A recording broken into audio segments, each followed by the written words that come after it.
Welcome in, baseball fans and fans of Most Valuable Podcast. My name is Mike Rankin of Behind the Pen, and today I have a special video for you because the trade deadline happened. And as you know, I'm a big baseball fan. My Chicago Cubs in the pursuit of the World Series, first time in 107 years and counting, whatever. I'm going to discuss everything that went down. I'm going to talk about some winners, some losers. I'm going to recap pretty much everything, so stick with me. I don't want to keep you here forever, so I'm going to get right into it. Let's start with my Chicago Cubs. So, whether you agree morally or not that Aroldis Chapman was the right move, you can't argue the fact that he is probably the most dominant reliever in the game. So, the Cubs had a big need in the bullpen, and they filled it. They also acquired Mike Montgomery before the deadline, as well as Joe Smith just an hour before the 3 p.m. deadline here in Chicago. So, on the fly, the Cubs have a totally different bullpen from where they started. They were maybe interested in a bat, but that didn't happen. But right now, I feel like Chicago Cubs are still the top team in the National League. I still think they're going to win the World Series this year. We'll just leave it at that. Moving on. Now it gets kind of interesting because the teams that really come up against the Cubs within the National League are the Giants and Nationals. I don't take the Mets necessarily so seriously, but we'll get there. The Giants are my team in the NLCS that will be facing the Chicago Cubs, and they made some moves to bolster their overall depth. They got Eduardo Nunez, a very nice position player from the Minnesota Twins, as well as Will Smith and Matt Moore from the Milwaukee Brewers. Now this, as a Cub fan, it hurts because Matt Moore was probably the top arm left in the market.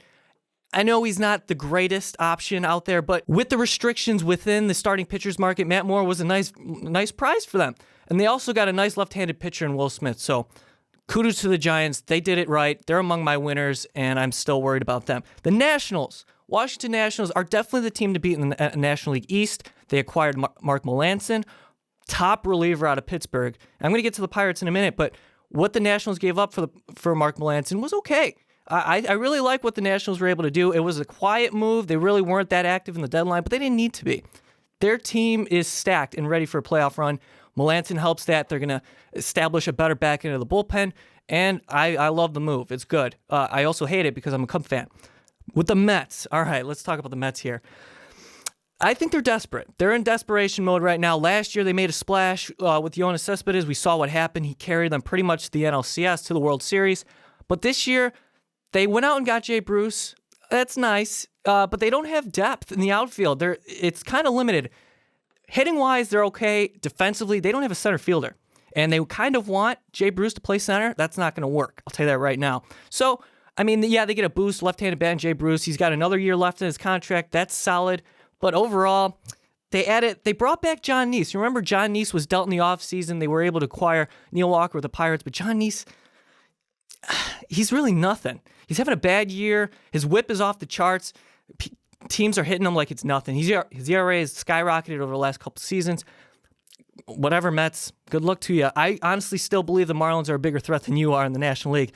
Come at me, that's fine. I don't see the Mets making it to even the postseason this year. And if they do, they're going to get bounced quickly.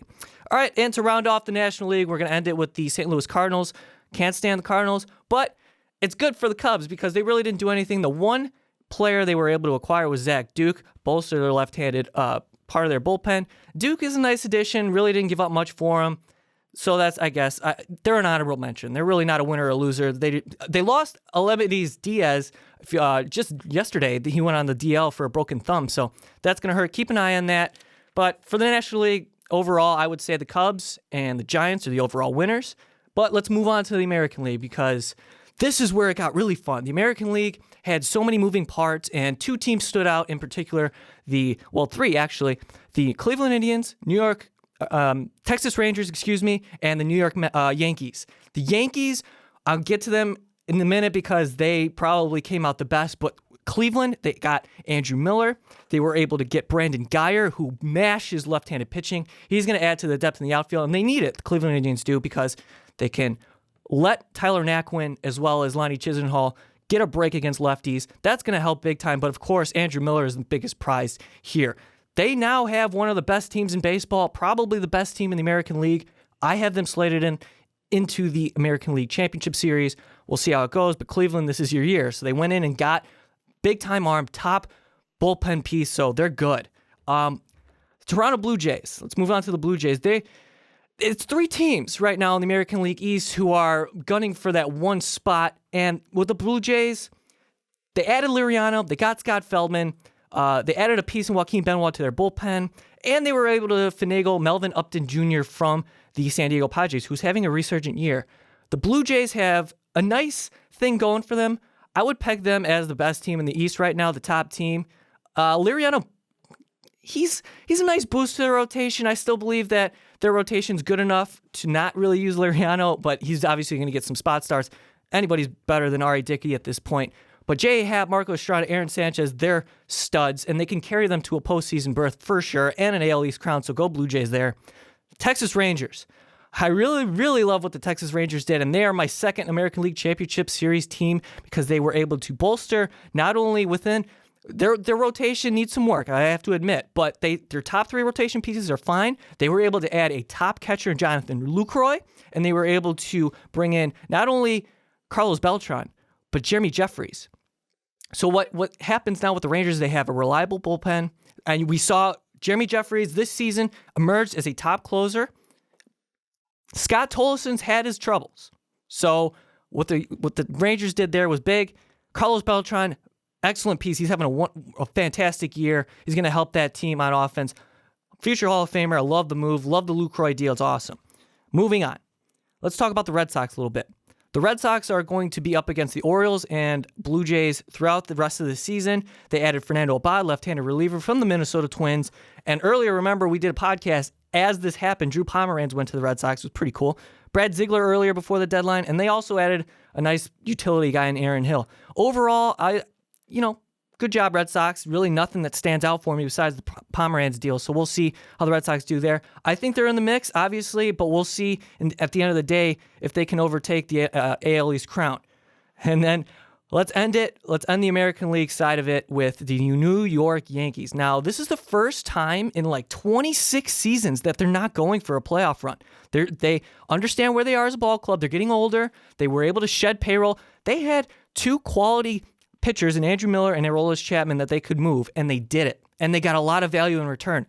They got five top 50 prospects now. They went from middle of the pack to one of the top farm systems in all baseball. And on top of that, let's see. Let's read it off here. They got Clint Frazier, 22nd ranked prospect in the game. Clyber Torres from the Cubs, who's going to be a mainstay in the infield, 24th prospect. Justice Sheffield, 93rd overall. And that just includes the people that they were able to acquire. And also, they were able to dump Ivan Nova to the Pirates. Why did the Pirates get Ivan Nova? I have no idea. But it's a win for the Yankees because he's bad. All right. To end this video, let's get on to the winners and losers. Obviously, I got some winners. Obviously, I got some losers. But I'm also going to throw in some honorable mentions there because I wouldn't be giving those teams justice if I didn't. The winners, Indians, Rangers, Yankees, Cubs, Dodgers, Giants. They're all in it, besides the Yankees. But the Yankees obviously are good. The losers, the Orioles. They added Steve Pearce and Wade Miley. I mean, I don't think that's enough to compete in the AL East, but we'll see.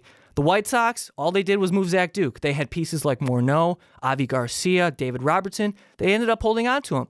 I understand they didn't want to move Quintana or Sale, I guess, but that just didn't happen. So they just sat quietly. We're going to have to wait till the offseason and see what the White Sox want to do. The Royals, they got Billy Burns. I think they're just cashing it in for this season. Mets, like I said, I think the Mets are just desperate right now. And I don't know. I still don't think they're better than the Nats, and I still don't think they're good enough to make a wild card. That's just me. I could be wrong. I probably will be. Houston Astros, nothing. And the Pittsburgh Pirates, like I mentioned, they wanted to trade Melanson, but then they picked up Ivan Nova. It's just, what do you want to do here? I think they're cashing it in as well. I think they realize where they are as a club, so we'll see. Honorable mentions, and then I'll cut this video off. Brewers. Look at the Brewers. They were able to move some quality relievers and Jonathan Lucroy. They got a lot of prospects in return, and they're nearly at the end of their rebuild. It looks like the Brewers are going to be a tough team coming up soon. The Nationals bolster their bullpen. You need it. They're going to be in the mix for a playoff run. Blue Jays, they did enough. They didn't lose much, but I still think they have a decent team to make a run. The Twins, they got younger. This is a team going into this season that relied on their youngsters, like Eddie Rosario, Miguel Sano, now Byron Buxton. Things didn't really work out for the Twins, and it's ugly right now. They were able to move Ricky Nolasco as well, so that's good. So we'll see. We got to see what the Twins want to do this offseason. Hopefully, they're not terrible again next year in terms of Twins fans. And finally, the Baltimore Orioles. Like I said, Wade Miley, Steve Pearce. I mean, that's okay. So honorable mentions there. All right, guys, that'll do it for my MLB trade reactions and recap video. I want to hear your winners and losers in the comments below. Tell me why I'm an idiot. That's fine. You can tell me why. I'll take it. And also, I really don't care. But do it anyway. You can find us all on stuff over here. Patreon is important to us. Twitter is important to us, at Most Valuable Podcast. Pod, excuse me. You can follow me at Rankin906.